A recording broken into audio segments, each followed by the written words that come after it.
Amazon জঙ্গল শুধুমাত্র প্রাকৃতিক একটি আশ্চর্যই নয়, বরং তার সাথে সাথেই এই জঙ্গলটি পৃথিবীর নানাবিধ রহস্যের একটি আঁতুড়ঘর।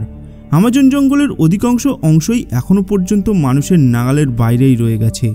আমাজন জঙ্গলের গভীরে যে কত রহস্যের সম্ভার লুকিয়ে রয়েছে তা এখনও পর্যন্ত পৃথিবীর বেশিরভাগ মানুষই জেনে উঠতে পারেনি। কিন্তু বন্ধুরা, আমাদের আজকের এই ভিডিওর মাধ্যমে আমরা আপনাদের সামনে আমাজন জঙ্গলের এমন কিছু রহস্যের কথা তুলে ধরতে চলেছি যেগুলি বহু যুগ ধরেই মানুষের মাথা ব্যথার কারণ হয়ে আছে। তাই আমাদের আজকের এই ভিডিওটি শেষ পর্যন্ত অবশ্যই দেখতে থাকুন। কিন্তু এই ভিডিওর মূল পর্বে প্রবেশ করার আগে আমরা আপনাদের সামনে আমাজন জঙ্গল সম্পর্কে কিছু গুরুত্বপূর্ণ তথ্য তুলে ধরতে চাই। তো চলুন শুরু করা যাক। আমাজন নদীর 70 লক্ষ বর্গ কিলোমিটার অববাহিকায় 55 লক্ষ বর্গ কিলোমিটার আমাজন জঙ্গলের অবস্থান, যা গোটা দক্ষিণ আমেরিকার মোট আয়তনের 40 ভাগ। পৃথিবীর সমস্ত রেন ফরেস্টের মোট আয়তনের অর্ধেকের সমান শুধুমাত্র এই আমাজন জঙ্গল। আমাজনকে বলা হয় পৃথিবীর ফুসফুস, কারণ গোটা পৃথিবীতে যত অক্সিজেনের প্রয়োজন হয় তার 20 ভাগ যোগান দেয় এই আমাজন জঙ্গল। মূলত পেরুর আন্দিজ পর্বতমালা থেকে জন্ম নেওয়া আমাজন নদীর অববাহিকার দুই ধার জুড়েই রয়েছে আমাজন রহস্যে ঘেরা জঙ্গল।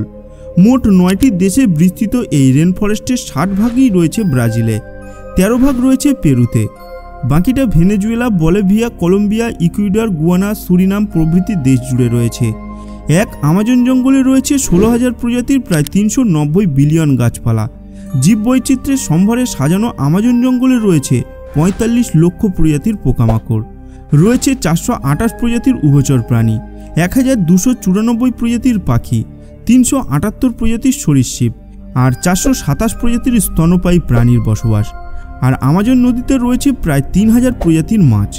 ছোট্ট একটি উদাহরণ দিলে আমাজনের জীববৈচিত্র্য সম্পর্কে বিস্ময় আরও চরমে ওঠে। বলা হয়ে থাকে আমাজনের রূপ, রস, গন্ধে অনেকেই বিমোহিত হয়ে আমাজন জঙ্গল জয়ের স্বপ্ন দেখতে থাকে। কিন্তু রহস্যে ঘেরা আমাজন এখনও তাদের কাছে রহস্য হয়েই রয়েছে। যুগে যুগে যারাই আমাজন অভিযানের উদ্দেশ্যে পা বাড়িয়েছে তারা বেশিরভাগই আর ফেরত আসতে পারেনি। প্রকৃতপক্ষে আমাজন বিভিন্ন সম্পদে পরিপূর্ণ।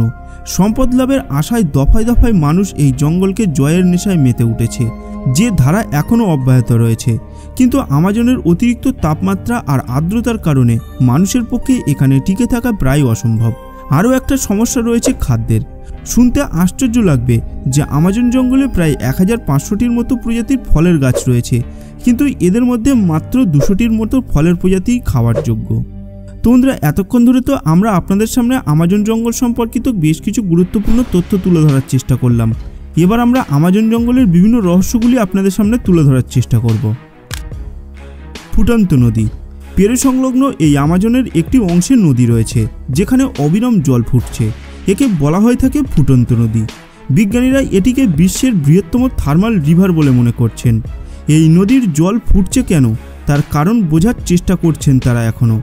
এই নদীটি 2011 সালে ভূতত্ত্ববিদ আন্দ্রে রুজো আবিষ্কার করেছেন।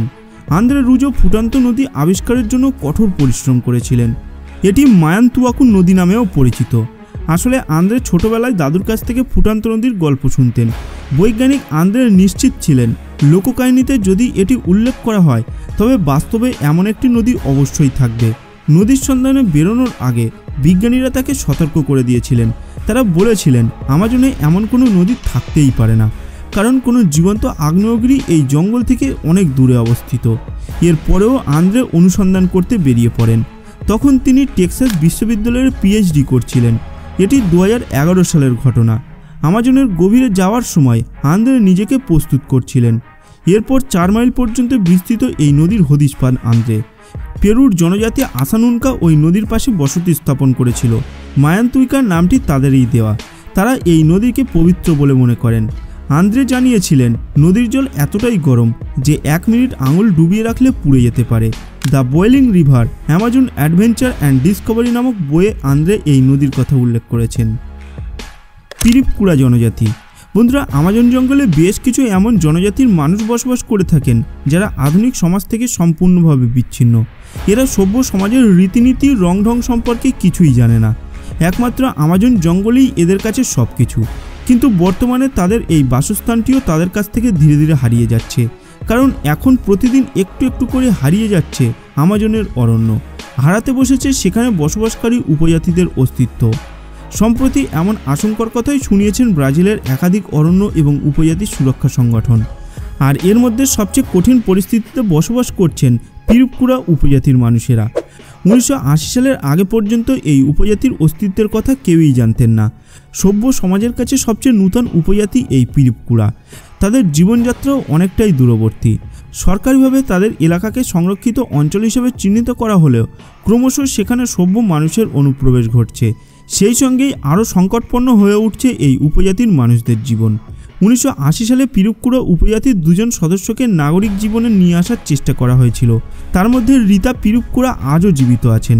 স্থায়ীভাবে পিরিপকুড়া উপজাতির মানুষদের সঙ্গে তিনি থাকতে পারেন না, তবে মাঝে মাঝেই পরিবারের সদস্যদের সাথে দেখা করতে যান।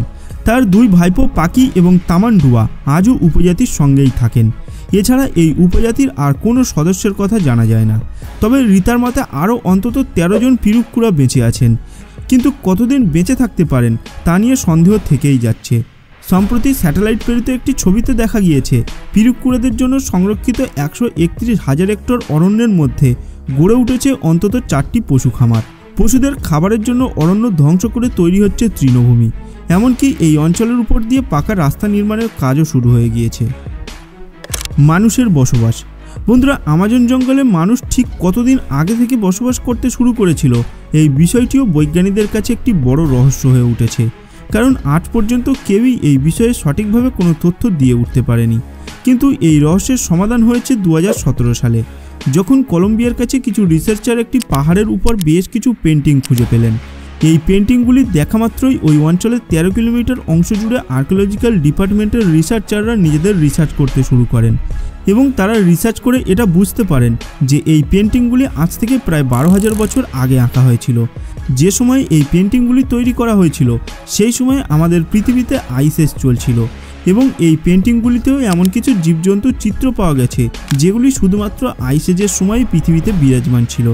সেই সময় এই অংশে আমাজনের চিহ্নমাত্র ছিল না, কারণ সেই সময় এই অঞ্চলটি সম্পূর্ণ বরফে ঢাকা ছিল। হাম্বাক হোয়েল। বন্ধুরা, 2019 সালে বৈজ্ঞানিকেরা সবথেকে বেশি অবাক তখন হয়েছিলেন যখন তারা নর্থ ব্রাজিলের মারাজ আইল্যান্ডে একটি হাম্বাক হোয়েলের মৃতদেহ দেখতে পেয়েছিলেন। আসলে প্রায় 10 টন ওজন বিশিষ্ট এই মৃত হাম্বাক হোয়েলটির দেহ ব্রাজিলের আমাজনের জঙ্গলের মাটিতে পাওয়া গিয়েছিল, যা বৈজ্ঞানিকদের কাছে খুবই আশ্চর্যের একটি বিষয় ছিল। আসলে এই হাম্বাক হোয়েলের মারা যাওয়ার টাইমিংটা বৈজ্ঞানিকদেরকে খুবই অবাক করেছিল। মূলত অক্টোবর-নভেম্বর মাসে এই হাম্বাক হোয়েল আমাজন অববাহিকার কাছে এসে উপস্থিত হয়, কারণ সেই সময় আমাজন অববাহিকার জল খুব গরম থাকে। এরপর এরা খাদ্যের খোঁজে সাউথের দিকে অর্থাৎ আন্টার্কটিকার দিকে এগিয়ে যেতে থাকে। কিন্তু এই হাম্বাক হোয়েলটি ফেব্রুয়ারি মাস নাগাদ আমাজন অববাহিকার কাছে মারা গিয়েছিল, যা খুবই আশ্চর্যের বিষয়, কারণ সেই সময় প্রাকৃতিকভাবেই হাম্বাক হোয়েল এই অঞ্চলে থাকে না। তাহলে এই হাম্বাক হোয়েলটি এই অঞ্চলে সেই সময় কি করছিল? সবথেকে বড় কথা হলো এই হোয়েলের শরীরে কোনো চোট আঘাতের চিহ্ন পর্যন্ত ছিল না। তাহলে এই হাম্বাক হোয়েলটি মরল কিভাবে?